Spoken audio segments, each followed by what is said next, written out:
This happened when I was really young. I'm talking second or third grade. It's hard for me to remember things clearly from that long ago, but this memory stands out for reasons you'll soon understand.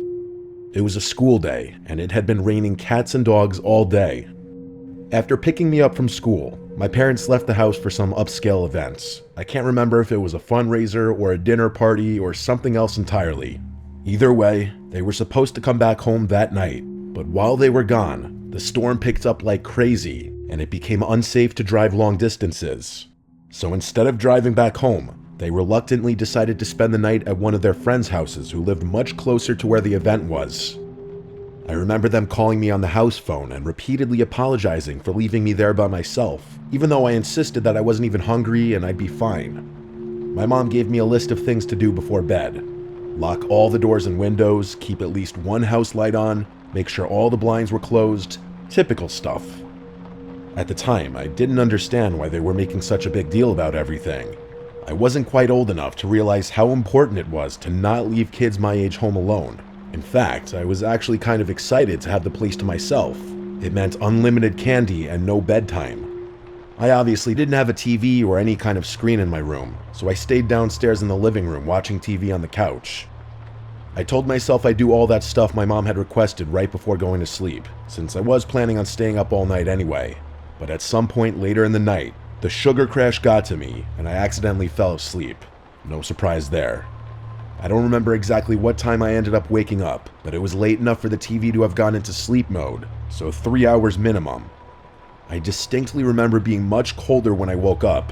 Nothing too out of the ordinary. I mean, temperatures drop at night, but the difference was significant enough for me to instantly make the connection, even at that young age. I thought about just curling back up and going back to sleep, but then I remembered the list my mom had given me. Even at that age, I knew she'd find out if I didn't do it, and I really didn't want to get in trouble after she trusted me to stay home alone. So I forced myself off the couch and went to check the windows and doors. I went around and did everything she asked. Locked the front and back doors, closed all the blinds, checked the windows, even the light. Everything was shut tight, which confused me a little because the house still felt way colder than it should have. I even put my hand against a couple of the windows to make sure they weren't cracked open or something, but they were all sealed. I figured maybe the storm knocked out the heater or something, and I didn't think much more about it. That explanation made sense to me at the time, and I was so tired that I couldn't devote more energy to thinking about the heat. So I headed upstairs to my room, ready to crawl into bed and forget about it.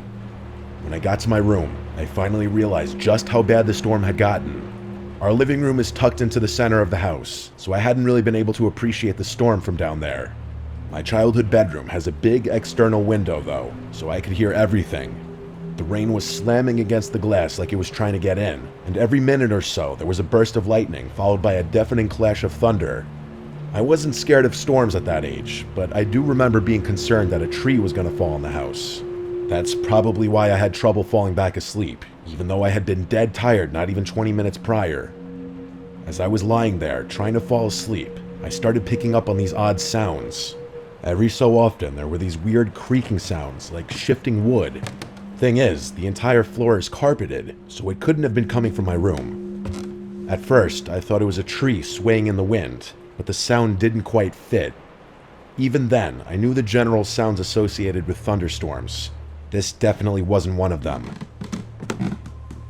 It started bothering me after a while. For whatever reason, it wasn't the storm keeping me up. It was that stupid sound. I couldn't take it much longer, so I sat up and looked around the room, not really sure what I was looking for. I listened, trying to drown out the sounds of the storm and focus in on the creaking. Lightning flashed, illuminating the whole room. Everything looked normal, but my eyes were drawn to the only wooden thing in the room, the closet. The room went dark again, and I sat there perfectly still. About a minute later, lightning flashed again, and my room was once again lit up for just a split second. And in that split second, I saw something that made me choke. The closet door was slightly ajar. It had been closed before, I was 100% sure of it. Something had opened it. There was something in my room. I didn't scream, I didn't speak, I didn't even think. I just got out of bed as quietly as I could and walked out of the room. That walk from the bed to the door felt like a 500-mile, 5-year journey. I immediately went downstairs and hid under the dining room table. Then, and only then, I started crying. I didn't know what else to do. There was someone in my house, in my room, and my parents were too far away to help me. I'm not sure how long I stayed under that table, but at one point, I heard footsteps walking down the stairs. I held my breath, knowing that any sound I made could have ended my life. They weren't normal footsteps. It sounded like whatever it was jumping and pinballing down the stairs. The footsteps got closer. They were approaching the dining room table like they knew where I was hiding. I can't tell you how scared I was. I really thought I was gonna die. And then, from under the table, I saw them. I couldn't see their upper body, but two bare feet walked into view. Two nasty, wet, and muddy legs that were tinted yellow. I couldn't tell if they were male or female legs. That's how gross and almost disfigured they looked. There were cuts all over their legs, like they had rolled around in a thorn bush. They were also stumbling, like they were struggling to even stand upright. And just as I thought it couldn't get any worse, they dropped something. It was a wrench. It clattered against the floor, and I'm telling you, it took every fiber in my being to fight back a scream. If that person bent down to pick the wrench up, they'd definitely see me. With wide eyes, I watched as that person stood still, not picking up the wrench, but not walking away either. It felt like a standoff, where any wrong move could end my life. Eventually, they finally continued walking, and I couldn't see them anymore. I listened as the chaotic footsteps stomped and stumbled around my first floor for what felt like an eternity. And then, finally, the front door opened and shut. They were gone. I stayed hidden under that table for a long time after that. Part of it was fear, but another part of it was what I can only describe as trauma. I just remember being shaken and scared. I was at the ripe age where I understood how dangerous the situation was, but not old enough to know how to deal with it. The rest of the night was kind of a blur. I picked the wrench up off the floor, not wanting my parents to find it the next morning. After making sure the front door was locked, I slunked back upstairs, crawled into bed, and fell asleep. Everything went back to normal after that. For whatever reason, I was terrified to tell my parents. I didn't want them to find out I hadn't locked the doors and done everything they had asked me to do, so I just kept the whole thing to myself. It wasn't until several years later that I told them the story, and it actually took some convincing for them to believe me. Looking back, not telling them the moment it happened was an awful decision, since there was nothing that could have been done about it so far removed from the incident. If I'm being frank, this experience traumatized me for basically the rest of my childhood. I slept with a nightlight from then on, and I developed a fear of the dark that didn't go away for a long time. I still have trouble explaining what happened that night, but I learned my lesson. Lock your doors at night.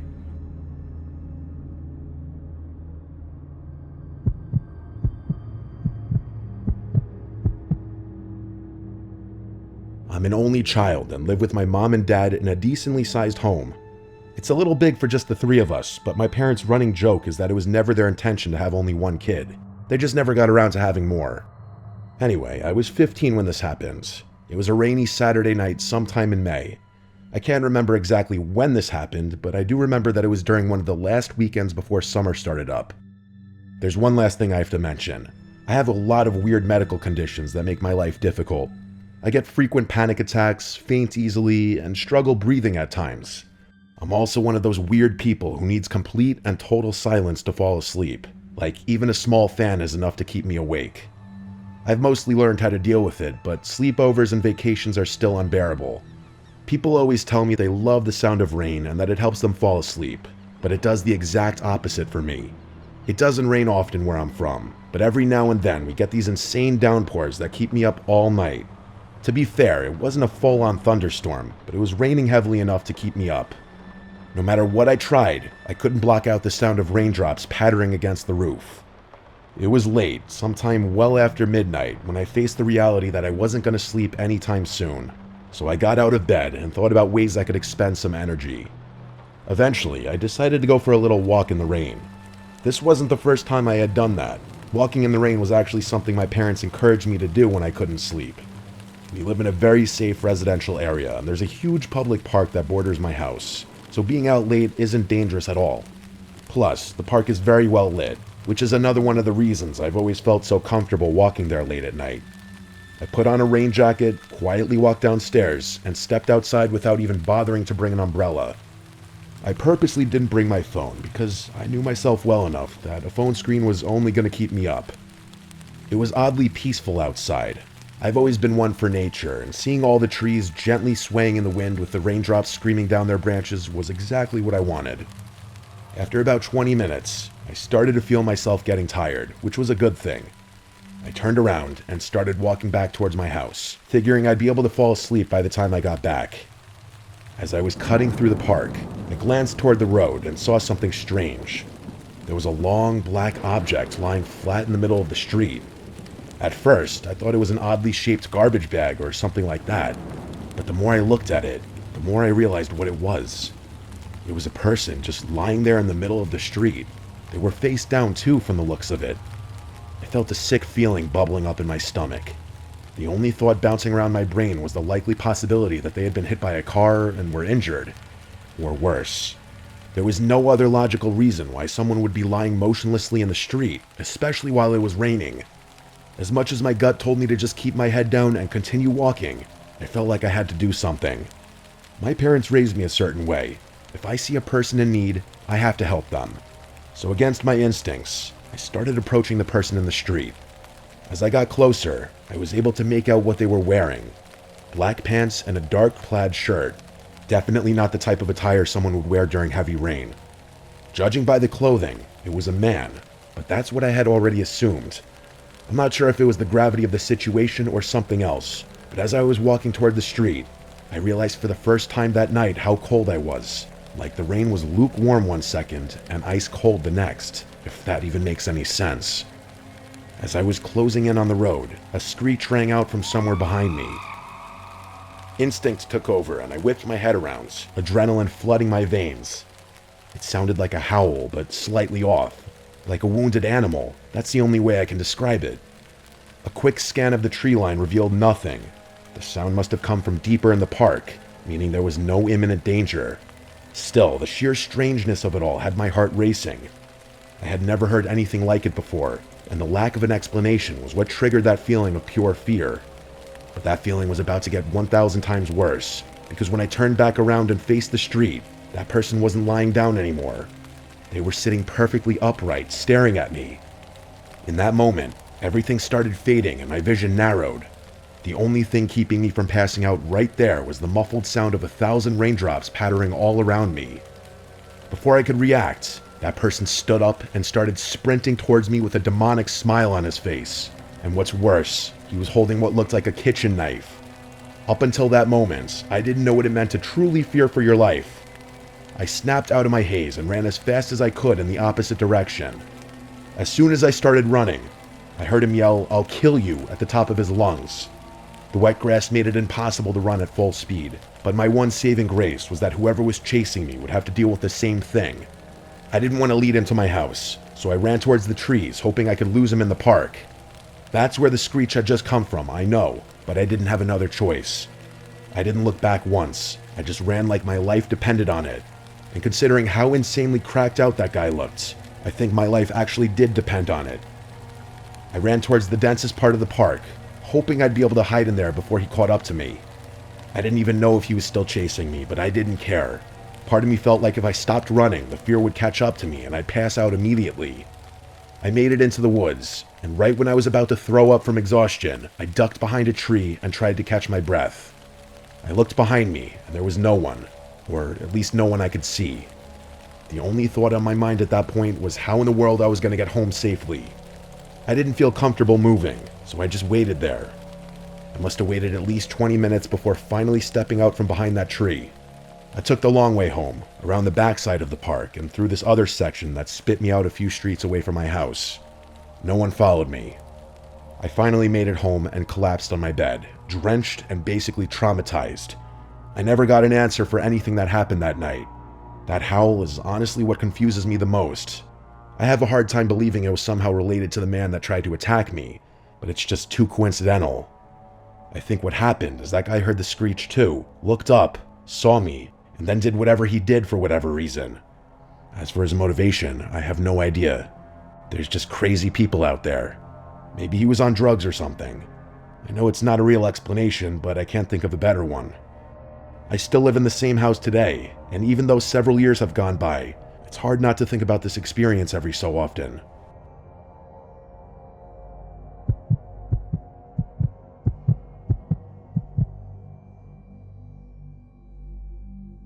I'm 29 years old, and one of the only things that's ever really helped me clear my head is camping. Not campgrounds or national parks where there's other people around. I'm talking true middle-of-nowhere camping. I grew up in Northern California, and I've spent the better part of my adult life learning to find those remote little pockets where you can still feel like the only person left on Earth. This story took place a few months ago. I had just broken up with my ex, and let's just say I was going through it. I needed to be alone. So one day, I just packed up my truck and headed out. I didn't have a specific plan. I just threw some gear together and decided to go back to a quiet riverside spot I'd stumbled across once before. It wasn't an official campsite or anything, just a little bend in the river you could reach if you followed this barely there dirt road past a whole lot of nothing. I got there sometime in the late afternoon, but the second I turned down the dirt path that led to the river, my stomach sank a little. There were already 2 trucks parked near the trailhead, one gray and one white. I couldn't see anyone around, but just knowing other people were out there kind of killed the vibe for me. I hadn't driven all this way out in the middle of nowhere to interact with people. I sat there for a second, debating whether I should just turn around and find another spot. But I told myself it was a big stretch of river, and chances were whoever owned those trucks were camped far enough away that I wouldn't even see them. I hiked maybe 15 minutes downriver when I saw 2 guys fishing up ahead. They looked like the type you'd expect to see fishing. Thick beards, a little overweight, heavy boots, but it seemed like they were more focused on something else. As I got closer, one of them quickly covered something with his jacket and gave me this awkward half smile. As I passed, he called out, saying something about how they were just target shooting cans and didn't mean to freak me out. I just gave a polite nod and kept walking without saying anything. As I kept walking, I couldn't help but replay the guy's comment in my head. It wasn't even what he said that bothered me. It was how rushed and awkward it came out. Like he was trying too hard to sound casual. I got that uneasy feeling you get when something doesn't quite add up, but I pushed it down. People out there weren't exactly known for their social skills. It wasn't that weird for rural folks to be a little off when it came to talking to strangers. I told myself to let it go and focus on finding a good spot to set up camp. I found a spot a little further down the bend where the trees were thicker and the trail dipped out of sight. It wasn't perfect, but it was tucked away enough that I felt like I had my own space. I set up camp, pulled out a book, and tried to settle in. It started raining lightly not long after, so I threw on my rain jacket and kept at it, letting the sound of the river and the soft drizzle drown everything else out. Later, I wandered down to the rocks by the river's edge to reflect a little bit. That's when I noticed someone across the water. It was one of the guys from earlier, the one who had called out to me, only this time he was alone. He spotted me and waved. I hesitated, then waved back, figuring it was better to be friendly. He yelled across, asking for my name. I don't know why, but I shouted back my real name, Anisha, without really thinking about it. He stood there for a second after I answered, then pulled something out of his jacket. At first, I thought it was a phone, but then I realized it looked more like a disposable camera. Before I could even process it, he held it up and took a picture of me from across the river. And then, without another word, he just turned and started walking back up the riverbank like nothing had happened. I was beyond creeped out. The weird speech patterns and mannerisms were one thing, but taking a picture of me, that was next level strange. I headed back to my campsite and just figured I'd stay put for the rest of the night. After the sun went down, I crawled into my tent and tried to get some sleep, but my mind wouldn't shut off. I kept replaying the breakup in my head, picking apart every word, every mistake, every what if. I don't know how long I lied there like that, just listening to the river and the light patter of rain against the tent. At some point, though, I started hearing something else. Faint, uneven sounds, like someone stepping carefully over wet ground. At first, I tried to convince myself it was just the rain or some animal, but the longer I listened, the clearer it became. Footsteps, circling the campsite, and the second I made that connection, my stomach dropped straight through the ground. I didn't even have to wonder who it might be. I'm no fool. I never go into the woods alone without protection, and this was no exception. I didn't hesitate. I grabbed my handgun from where I kept it tucked by my sleeping bag. Then I unzipped the tent and stepped out into the rain. My heart was pounding so hard I could hear it in my ears, but I needed to stay calm. I clicked my flashlight on and swept it across the trees, and there he was. That creep from earlier, standing a few yards away, half hiding behind a tree. He wasn't smiling or scowling, he just had this blank expression on his face like he wasn't all there mentally. The scariest part wasn't his demeanor though, but the fact that he was holding a small axe in his left hand. For a second, I couldn't move. All I could think about was how far I was from anyone, how nobody would even hear me scream if it came to that. But somehow, I managed to raise the gun and level it at him. I forced my voice to stay calm, even though every part of me was screaming. As sternly as I could, I said, "Leave now or I'll kill you." His facial expression didn't change at all. It was like my words meant nothing to him. After a few seconds of silence, he mumbled something about how his friend Ivan had discouraged him from coming to find me, and that he had to take care of Ivan. I didn't wait for him to say anything else. I fired a shot straight into the trees above his head. He stumbled a bit, clearly not expecting me to do that. I leveled the gun at him again, a little more confident now. I told him it was his last chance and to drop the axe. He did, and a huge wave of relief washed over me. But I wasn't out of the woods yet. I told him to take his shoes off so that he'd have trouble following me, and then made sure he didn't have any other weapons on his person. Once I was sure he wasn't armed, I told him to go to my tent and grab my gear.